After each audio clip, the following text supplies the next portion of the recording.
Next, we wrap up our regular look at the impact of social media on election year politics. As we approach the inauguration of President Obama, our daily download team, Lauren Ashburn and Howard Kurtz, talked to the man who designed the winning side's digital strategy. Joining us is Harper Reed, a high-tech executive who served as Chief Technology Officer for President Obama's re-election campaign. Welcome, Harper. Hello. Hello. We spent a year talking about the role of social media in the campaign. How important were Twitter, Facebook, and Instagram to the campaign?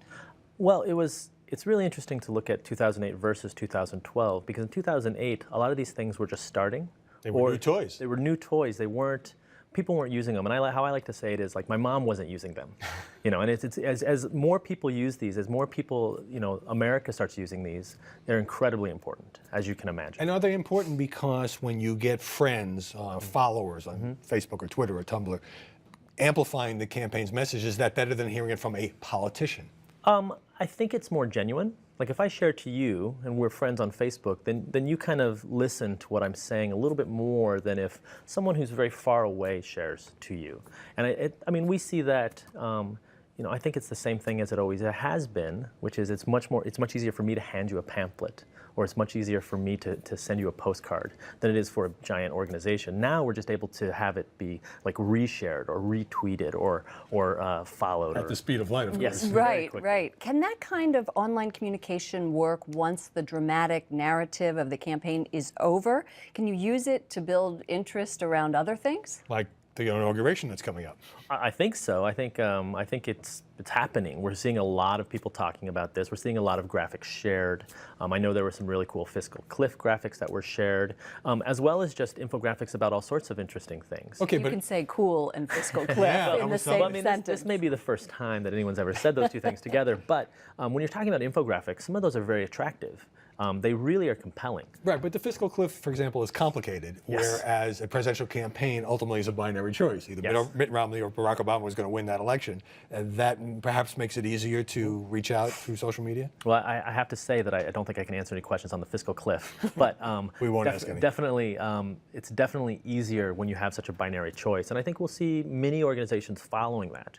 When it's such a binary choice, it's very easy to say, here are the reasons why, here's 10 points, why not? One professor, Daniel Kreis, said that the amount of political data that the campaigns collect is creepy. Do you agree with that? That's a technical term. That is a technical term, and I don't necessarily know if it's creepy. One of the things that I thought was really exciting about the campaign is a lot of the data that was gathered was given to us by the users or by the volunteers, so it's self-reported. An example of this is when you go to log in to barackobama.com, let's say you're going to contribute or you're going to volunteer, you click log in with Facebook, and then we say, hey, do you mind if we take this data?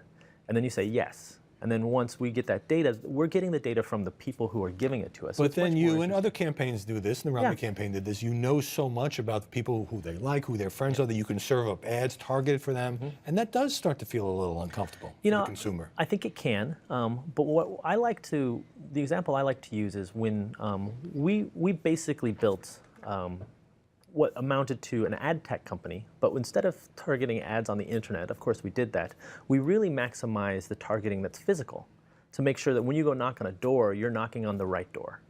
And so that, I think, is I would rather have it that way. I don't think that's creepy, because what that means is we're not wasting anyone's time.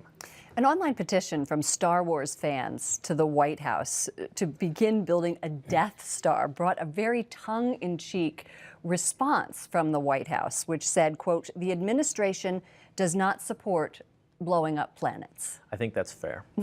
You endorse that. I was pro both the petition and the response. But what that brings up is that on the role of humor Right. on social media, and that you can use humor in a way that you can't when you're talking to a reporter. I think I don't know how to answer that, and I don't know if I have an answer, but it's too bad that you can't use that in talking to a reporter, because the humor that was done on the Barack Obama campaign's Tumblr and all those things is just, I loved it. But it could be off message. All right, finally you go through this intense campaign, you get thousands of emails a day, and then you unplugged. You had no internet for a week. What did you learn from that experience, Harper? Well, I set out, I realized I was addicted to email. I think we all have that, where I was at dinner with my wife and I was just I was like, just a second. What are you talking about? I don't know. I don't know what you mean. And so I realized that we went from getting thousands of emails to all of a sudden like 10. And it was a little bit, I think there's a lot of ego in technology. And so it's a little bit like I was like, aren't I important? What happened? What happened? So you decided to completely opt out. Well, what I wanted to do is I wanted to just put a distance between that part of my life and what was coming up next, because I figured it's going to ramp up again. But I wanted to have this little tiny bit of time where I could just read. Tell our viewers, what was the best thing you read when you unplugged?